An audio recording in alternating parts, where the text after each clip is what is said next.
ಎಲ್ಲರಿಗೂ ನಮಸ್ಕಾರ. ಇಂದು ನಾವು ಪೀಕಾಕ್ ಮತ್ತು ವೈಸ್ಮನ್ ರವರ ಪ್ರಾಕ್ಕಲ್ಪನೆ ಎನ್ನುವ ಒಂದು ವಿಷಯದ ಬಗ್ಗೆ ಮಾತನಾಡೋಣ. ಇದು BA ಅರ್ಥಶಾಸ್ತ್ರ 3ನೇ ಸೆಮಿಸ್ಟರ್ನ ಸಾರ್ವಜನಿಕ ಅರ್ಥಶಾಸ್ತ್ರ ಪತ್ರಿಕೆಯಲ್ಲಿ ಬರುತ್ತದೆ. ಇದನ್ನ ನಾನು ನಿಮ್ಮ ಅರ್ಥಶಾಸ್ತ್ರದ ಅಧ್ಯಾಪಕಿ ಸುಂದರವಲ್ಲಿ ಪ್ರಸ್ತುತಪಡಿಸುತ್ತಿದ್ದೇನೆ. Today we'll talk about Peacock-Wiseman hypothesis for BA Economics, 3rd semester, Public Economics. It is being presented by your economics teacher, Sundarvalli. Peacock ಮತ್ತು ವೈಸ್ಮನ್ ರವರು ಆಲನ್ ಪೀಕಾಕ್ ಮತ್ತು ಜಾಕ್ ವೈಸ್ಮನ್ ಅನ್ನುವಂತಹ ಇಂಗ್ಲೆಂಡಿನ ಇಬ್ಬರು ಅರ್ಥಶಾಸ್ತ್ರಜ್ಞರು ಇಂಗ್ಲೆಂಡಿನ ಒಂದು ಸಾರ್ವಜನಿಕ ವೆಚ್ಚದ ಅಧ್ಯಯನವನ್ನ 1890ರಿಂದ ಅವರು 1955ರವರೆಗೆ ಅದರ ಅಧ್ಯಯನವನ್ನ ಅವರು ಕೈಗೊಂಡ್ರು. ಈ ಒಂದು ಇಂಗ್ಲೆಂಡಿನ ಸಾರ್ವಜನಿಕ ವೆಚ್ಚದ ಅಧ್ಯಯನವನ್ನ ಮಾಡಿದ ನಂತರ ಪೀಕಾಕ್ ಮತ್ತು ವೈಸ್ಮನ್ ರವರು ಒಂದು ನಿರ್ಧಾರಕ್ಕೆ ಬಂದ್ರು. ಅವರ ಪ್ರಕಾರ ಸಾರ್ವಜನಿಕ ವೆಚ್ಚದ ಹೆಚ್ಚಳವು ಸತತವಾಗಿ ಅಥವಾ ನಿರಂತರವಾಗಿ ಆಗೋದಿಲ್ಲ, ಆದ್ರೆ ಅದು ಹಂತ ಹಂತವಾಗಿ, ಅಂದ್ರೆ ಸಡನ್ ಆಗಿ ಅದು ಜರ್ಕ್ಸ್ ಅಲ್ಲಿ ಆಗುತ್ತೆ, ಹಂತ ಹಂತವಾಗಿ ಆಗತ್ತೆ ಅಂತ ಅವರು ಹೇಳ್ತಾರೆ. ಹಾಗೂ ಈ ರೀತಿ ಆಗೋದಕ್ಕೆ ಕಾರಣ ಏನಪ್ಪಾ ಅಂತ ಕೇಳಿದ್ರೆ ಅವ್ರು ಹೇಳ್ತಾರೆ, ಏನಂತಂದ್ರೆ ಯಾವ್ದಾದ್ರು ಕೆಲವು ಸಾಮಾಜಿಕ ಅಡಚಣೆಗಳು ಉಂಟಾದಾಗ ಆ ಅಡಚಣೆಗಳಿಂದಾಗಿ ಸಾರ್ವಜನಿಕ ಆದಾಯವನ್ನ ಹೆಚ್ಚಿಸುವ ಅನಿವಾರ್ಯತೆ ಬರುತ್ತೆ. ಆಗ ಹೆಚ್ಚಿನ ತೆರಿಗೆ ದರಗಳನ್ನ ವಿಧಿಸಬೇಕಾಗತ್ತೆ. ಆ ನಂತರ ಸಾರ್ವಜನಿಕ ವೆಚ್ಚದಲ್ಲಿ ಹೆಚ್ಚಳವು ಕಂಡು ಬರುತ್ತೆ ಅಂತ ಅವರು ಹೇಳ್ತಾರೆ. ಹೀಗೆ ಇಂತಹ ಒಂದು ಸಾಮಾಜಿಕ ಅಡಚಣೆಗಳನ್ನ ಸರಿತೂಗಿಸುವುದಕ್ಕೆ ಆದಾಯ ಸಾಲದೆ ಹೋದಾಗ ಸರ್ಕಾರಗಳು ಸಾರ್ವಜನಿಕ ಆದಾಯವನ್ನ ಹೆಚ್ಚಿಸುವ ಅನಿವಾರ್ಯತೆ ಉಂಟಾಗುತ್ತೆ. ಆ ಅನಿವಾರ್ಯತೆಯಿಂದಾಗಿ ಮುಂದೆ ಸಾರ್ವಜನಿಕ ವೆಚ್ಚವನ್ನು ಕೂಡ ಸರ್ಕಾರಗಳು ಹೆಚ್ಚಿಸಬೇಕಾಗುತ್ತೆ ಅಂತ ಅವರು ಹೇಳ್ತಾರೆ. The hypothesis propounded by Alan Peacock and Jack Wiseman in Great Britain, and they made a study of the public expenditure of Great Britain from 1890 to 1955. And they have come to the conclusion that increase in public expenditure does not happen smoothly or continuously. Rather, it happens in step by step, or it happens in jerks, according to Peacock and Wiseman. Now, why public expenditure has to increase? According to them, due to some social disturbances, there will be a need for more expenditure, but to meet that more expenditure, public revenue would not be enough. So governments will be forced to increase the public revenue by increasing the rates of taxes, and then once they earn more revenue through increased taxes, they will be able to spend more, and that is how public expenditure is going to increase. So according to Peacock and Wiseman, the increase in public expenditure happens due to an increase in public revenue, and not, as Wagner had pointed out, due to the increase in economic activity. So Peacock Wiseman ರವರ ಪ್ರಮುಖ ಪ್ರತಿಪಾದನೆ ಏನಪ್ಪಾ ಅಂತಂದ್ರೆ, WagonR ರವರ ಪ್ರತಿಪಾದನೆಯಂತೆ ಆರ್ಥಿಕ ಚಟುವಟಿಕೆಗಳ ಹೆಚ್ಚಳದ ದರವು ಸಾರ್ವಜನಿಕ ವೆಚ್ಚದ ಹೆಚ್ಚಳಕ್ಕೆ ಕಾರಣವಲ್ಲ ಇವರ ಪ್ರಕಾರ. ಆದ್ರೆ ಸಾರ್ವಜನಿಕ ಆದಾಯದ ಹೆಚ್ಚಳವು ಸಾರ್ವಜನಿಕ ವೆಚ್ಚದ ಹೆಚ್ಚಳಕ್ಕೆ ಕಾರಣ ಎನ್ನುವುದು ಪೀಕಾಕ್ ಮತ್ತು ವೈಸ್ಮನ್ ರವರ ಪ್ರಮುಖ ಪ್ರತಿಪಾದನೆ ಅಂತ ನಾವು ಹೇಳಬಹುದಾಗಿರುತ್ತೆ. ಪೀಕಾಕ್ ಮತ್ತು ವೈಸ್ಮನ್ ರವರು ತಮ್ಮ ಪ್ರಾಕಲ್ಪನೆಯನ್ನ 3 ಪ್ರಮುಖ ಒಂದು ಪರಿಣಾಮಗಳ ಮೂಲಕ ವಿವರಿಸುವ ಪ್ರಯತ್ನವನ್ನ ಮಾಡ್ತಾರೆ ಅಂತ ನಾವು ಹೇಳಬಹುದಾಗಿದೆ. ಆ 3 ಪ್ರಮುಖ ಪರಿಣಾಮಗಳು ಯಾವುದಪ್ಪ ಅಂತಂದ್ರೆ, ಸ್ಥಳಾಂತರ ಪರಿಣಾಮ, ತಪಾಸಣೆಯ ಪರಿಣಾಮ ಹಾಗೂ ಸಾಂದ್ರತೆಯ ಪರಿಣಾಮ ಅಂತ ಹೇಳಿ 3 ಪರಿಣಾಮಗಳ ಮೂಲಕ ಅವರು ವಿವರಿಸುವ ಪ್ರಯತ್ನವನ್ನ ಮಾಡ್ತಾರೆ. Peacock and Wiseman have tried to explain their hypothesis with the help of 3 separate concepts, namely displacement effect, inspection effect, and concentration effect. Now, let us see one by one what are these 3 different effects. ಮೊದಲನೆಯದಾಗಿ ಹೇಳೋದಾದ್ರೆ ನಾವು ಸ್ಥಳಾಂತರ ಪರಿಣಾಮ, displacement effect ಅನ್ನೋದನ್ನ ನೋಡೋಣ.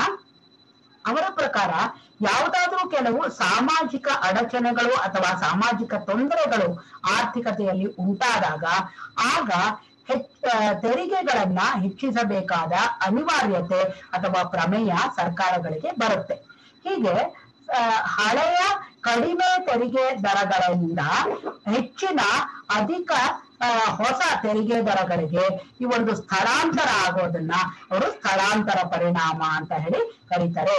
ಅಂದ್ರೆ ಸ್ಥಳಾಂತರ ಪರಿಣಾಮ ಅಂದ್ರೆ ವೈಸ್ಮನ್ ಮತ್ತು ಪಿಕಾಕ್ ರವರ ಪ್ರಕಾರ ಹಳೆಯ ಕಡಿಮೆ ತೆರಿಗೆಯ ದರಗಳಿಂದ ಹೆಚ್ಚಿನ ಹೊಸ ತೆರಿಗೆಗಳಿಗೆ ಆಗುವ ಒಂದು ಬದಲಾವಣೆಯನ್ನ ಅವರು ಸ್ಥಳಾಂತರ ಪರಿಣಾಮ ಅಂತ ಹೇಳಿ ಕರೀತಾರೆ.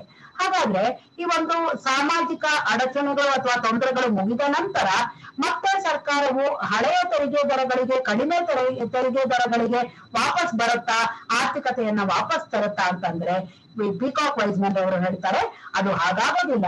ಯಾಕೆಂದ್ರೆ ಜನರು ಈಗಾಗಲೇ ಹೊಸ ತೆರಿಗೆಯ ದರಗಳಿಗೆ ಹೊಂದ್ಕೊಂಡ್ ಬಿಟ್ಟಿರ್ತಾರೆ. ಹಾಗಾಗಿ ಆರ್ಥಿಕತೆಯು ಇನ್ನು ಉನ್ನತ ಮಟ್ಟದ ಒಂದು ಸಮತೋಲನಕ್ಕೆ ಹೋಗುತ್ತೆ. ಅಂದ್ರೆ ಹೊಸ ತೆರಿಗೆಯ ದರಗಳನ್ನ ಜನರು ಒಪ್ಕೊಂಡಿರೋದ್ರಿಂದ ಹೊಸ ತೆರಿಗೆಗಳನ್ನ ಹೆಚ್ಚಿನ ತೆರಿಗೆಗಳನ್ನ ಗಳಿಸಿ ಸರ್ಕಾರಗಳು ಹೆಚ್ಚು ಸಾರ್ವಜನಿಕ ವೆಚ್ಚವನ್ನ ಕೈಗೊಳ್ಳಬಹುದಾಗಿರುತ್ತೆ ಅಂತ ಪಿಕಾಕ್ ಮತ್ತು ವೈಸ್ಮನ್ ರವರು ಹೇಳ್ತಾರೆ. ಸೊ ಹೀಗಾಗಿ ಹೆಚ್ಚಿನ ತೆರಿಗೆಯ ದರಗಳ ಮೂಲಕ ಹೆಚ್ಚಿನ ಒಂದು ಸಾರ್ವಜನಿಕ ವೆಚ್ಚವನ್ನ ಮಾಡುವುದು ಸರ್ಕಾರಗಳಿಗೆ ಸಾಧ್ಯವಾಗುತ್ತೆ ಅಂತ ಪಿಕಾಕ್ ಮತ್ತು ವೈಸ್ಮನ್ ರವರು ಹೇಳ್ತಾರೆ. The first effect is called as displacement effect. According to Peacock and Wiseman, whenever certain social disturbances happen in the economy, it requires more and more spending. But the governments may not have that much revenue to incur that higher public expenditure. Then the governments are going to increase the tax rates.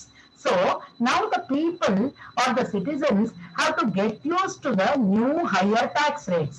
So the shifting or the change from lower old tax rates to higher and new tax rates is called as displacement effect. I repeat, the changeover from older lower tax regime to newer higher tax regime is called as displacement effect by Peacock and Weisman. Now, once the social disturbance gets over, is it possible to get back to the older lower tax regime? According to Peacock and Weisman, there is no such necessity for the governments, as people would have been accustomed to paying the higher tax levels, and there is no need for the government to go back to the lower tax levels. Thereby, governments can also increase the level of public expenditure, because anyway they have earned more revenue through increased tax rates. So this is how the higher government revenue will be used for higher public expenditure. This is what is called as displacement effect by Peacock and Weisman. ಈಗ ಎರಡನೇದಾಗಿ ಹೇಳೋದಾದ್ರೆ ನಾವು ತಪಾಸಣೆಯ ಪರಿಣಾಮ ಅಂತ ನಾವು ಹೇಳಬಹುದಾಗಿರುತ್ತೆ. ಈಗಾಗಲೇ ನಾವು ಹೇಳ್ತಾ ಇದ್ವಿ, ಹೆಚ್ಚಿನ ಸಾರ್ವಜನಿಕ ವೆಚ್ಚವನ್ನ ಸರ್ಕಾರಗಳು ಮಾಡ್ತಾ ಹೋದಂತೆ ಅವುಗಳು ಹೆಚ್ಚು ಹೆಚ್ಚು ಆರ್ಥಿಕ ಚಟುವಟಿಕೆಗಳನ್ನ ಬೇರೆ ಬೇರೆ ಸ್ತರಗಳಲ್ಲಿ ಹೆಚ್ಚಿನ ಆರ್ಥಿಕ ಚಟುವಟಿಕೆಗಳನ್ನ ಮಾಡುತ್ತೆ ಅಂತ ನಾವು ಹೇಳಬಹುದಾಗಿರುತ್ತೆ. ಮತ್ತು ಈ ಒಂದು ಸಾಮಾಜಿಕ ಅಡಚಣೆಗಳು ಮತ್ತು ಯುದ್ಧದ ಪರಿಸ್ಥಿತಿಗಳು ಏನು ಮಾಡುತ್ತವೆ ಅಂದ್ರೆ ಸರ್ಕಾರಗಳಿಗೆ ಈವರೆಗೂ ಕೂಡ ಯಾವ ಸಮಸ್ಯೆಗಳಿಗೆ ಸರ್ಕಾರಗಳು ಅಷ್ಟು ಲಕ್ಷ್ಯವನ್ನ ಕೊಟ್ಟಿರ್ಲಿಲ್ಲ, ಆ ಸಮಸ್ಯೆಗಳಿಗೆ ಶಾಶ್ವತ ಪರಿಹಾರವನ್ನ ಕಂಡುಹಿಡಿಯುವುದಕ್ಕಾಗಿ ಒಂದು ಪ್ರಚೋದಿಸುತ್ತೆ ಅಂತ ನಾವು ಹೇಳಬಹುದಾಗಿದೆ. ಸೊ ಪಿಕಾಕ್ ಮತ್ತು ವೈಸ್ಮನ್ ರವರು ಹೇಳ್ತಾರೆ, ಈ ಒಂದು ಸಾಮಾಜಿಕ ತೊಂದರೆಗಳು ಅಥವಾ ಯುದ್ಧದ ಸನ್ನಿವೇಶ ಏನಿರುತ್ತೆ ಅದು ಜನರನ್ನ ಹಾಗೂ ಸರ್ಕಾರಗಳನ್ನ ಈವರೆಗೆ ನಿರ್ಲಕ್ಷಿತ ಸಮಸ್ಯೆಗಳಿಗೆ ಪರಿಹಾರವನ್ನ ಕಂಡುಹಿಡಿಯುವುದಕ್ಕೆ ಪ್ರಚೋದಿಸುತ್ತದೆ ಅಂತ ಹೇಳ್ತಾರೆ.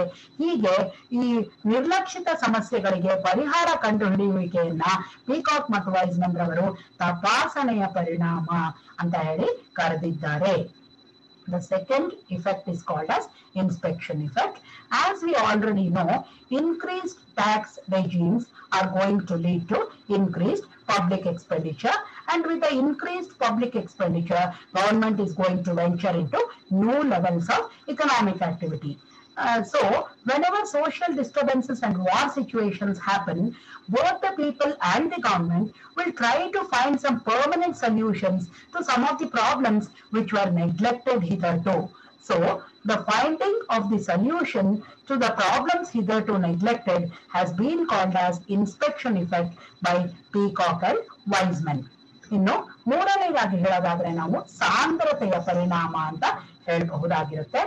ಸಾಂದ್ರತೆಯ ಪರಿಣಾಮ ಅಂತಂದ್ರೆ ಒಂದು ಆರ್ಥಿಕತೆಯು ಹೆಚ್ಚು ಹೆಚ್ಚು ಆರ್ಥಿಕ ಅಭಿವೃದ್ಧಿಯನ್ನ ಕಾಣ್ತಾ ಹೋದಂತೆ ಯಾವ ಮಟ್ಟದ ಸರ್ಕಾರದ ವೆಚ್ಚವು ವೇಗವಾಗಿ ಬೆಳೆಯುತ್ತಪ್ಪ ಅಂತ ಕೇಳಿದ್ರೆ, ಅಂದ್ರೆ ಕೇಂದ್ರ, ರಾಜ್ಯ ಹಾಗೂ ಸ್ಥಳೀಯ ಸರ್ಕಾರಗಳಲ್ಲಿ ಯಾವ ಮಟ್ಟದ ಸರ್ಕಾರದ ವೆಚ್ಚವು ವೇಗವಾಗಿ ಬೆಳೆಯುತ್ತೆ ಅಂತ ಕೇಳಿದ್ರೆ, ಪೀಕಾಕ್ ಮತ್ತು ವೈಸ್ಮನ್ ರವರು ಹೇಳ್ತಾರೆ, ಆರ್ಥಿಕ ಚಟುವಟಿಕೆಗಳು ಹೆಚ್ಚುತ್ತಾ ಇರುವಾಗ ಕೇಂದ್ರ ಸರ್ಕಾರದ ವೆಚ್ಚವು ರಾಜ್ಯ ಹಾಗೂ ಸ್ಥಳೀಯ ಸರ್ಕಾರದ ವೆಚ್ಚಗಳಿಗಿಂತ ಹೆಚ್ಚು ವೇಗವಾಗಿ ಬೆಳೆಯುತ್ತೆ ಅಂತ ಪೀಕಾಕ್ ಮತ್ತು ವೈಸ್ಮನ್ ರವರು ಹೇಳ್ತಾರೆ.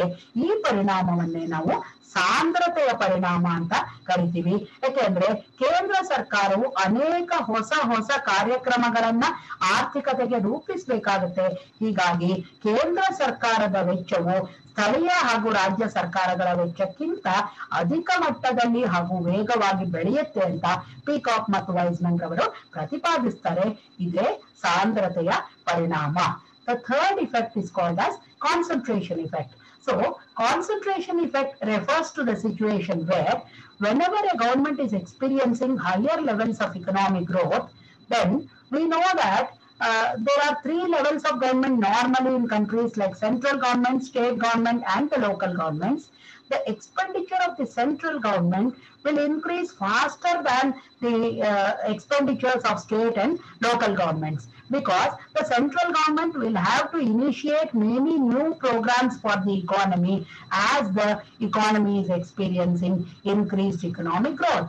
So, this is how the faster increase in the level of the central government expenditure has been called by Peacock and Weisman as concentration effect.